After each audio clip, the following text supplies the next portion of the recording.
এলাকার যত বড় প্রভাবশালী হোক না কেন, বাড়িওয়ালা হোক না কি হোক, সেইটা কোনো বিবেচনায় নেওয়া হবে না। পুলিশ প্রশাসন নিরপেক্ষভাবে কাজ করবে এবং এই হত্যাকাণ্ডের বিচার আমরা দ্রুত সময়ের মধ্যে নিশ্চিত করব। কোনো মূল্যেই ইনশাআল্লাহ আমরা এর বিচার নিশ্চিত করব। এই অভয় এবং এই আস্থা আমরা ওনার মাকে দিয়েছি। এটার সাথে জড়িত ছিল প্রত্যক্ষ এবং পরোক্ষভাবে, তাদের কঠোর থেকে কঠোর শাস্তির আওতায় আনা হবে তার লাশ উদ্ধার করা হয়েছিল। আমরা তাসনিম আক্তার তাহিদি নামে কন্যা শিশু, 6 বছরের কন্যা শিশুর লাশ উদ্ধার করা হয়েছিল।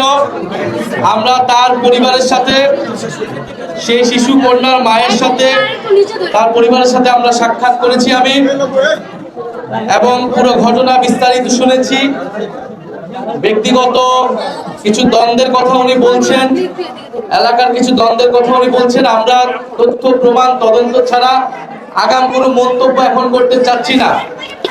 আমরা এখানে এটাই বলতে এসেছি যে এই পরিবারের সাথে আমরা আছি সর্বাত্মকভাবে, এবং এই যে কন্যা শিশু হত্যা হয়েছে, এই হত্যার বিচার আমরা নিশ্চিত করব যে কোনো মূল্যে, ইনশাআল্লাহ।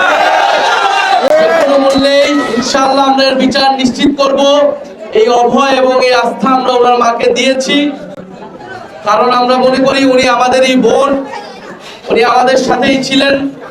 এবং এই যে তার মেয়েকে এভাবে হত্যা করা হলো, এই হত্যাটা ছিল সম্পূর্ণরূপে পরিকল্পিত। ব্যক্তিগত যেই দ্বন্দ্বই থাকুক বা যেই কারণেই হোক না কেন, এই হত্যাকাণ্ড কোনোভাবেই গ্রহণযোগ্য না এবং এটা একটা গর্হিত অপরাধ। যারা এটার সাথে জড়িত ছিল প্রত্যক্ষ এবং পরোক্ষভাবে, তাদের কঠোর থেকে কঠোর শাস্তির আওতায় আনা হবে ইনশাআল্লাহ। এলাকার যত বড় প্রভাবশালী হোক না কেন, বাড়িওয়ালা হোক না কি হোক, সেইটা কোনো বিবেচনায় নেওয়া হবে না।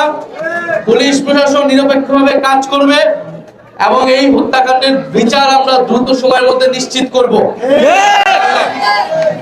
আমরা থানার ওসির সাথে যেই দিন ঘটনাটি ঘটেছে 24 ফেব্রুয়ারি, সেদিনই আমরা ওনার সাথে আমি ফোনে কথা বলেছি, থানার ওসির সাথে কথা বলেছি। মামলা নেওয়া হয়েছে। পোস্টমর্টেম রিপোর্ট আসলে আপনাদের পুরো ঘটনাটা বোঝা যাবে কিভাবে হত্যাকাণ্ড হয়েছে, কিভাবে মারা গিয়েছে মেয়েটি, এবং ওনারা যাদেরকে সন্দেহ করছেন সেই সন্দেহভাজন তাদেরকেও প্রশাসন, আইন শৃঙ্খলা বাহিনী তারা খতিয়ে দেখছে।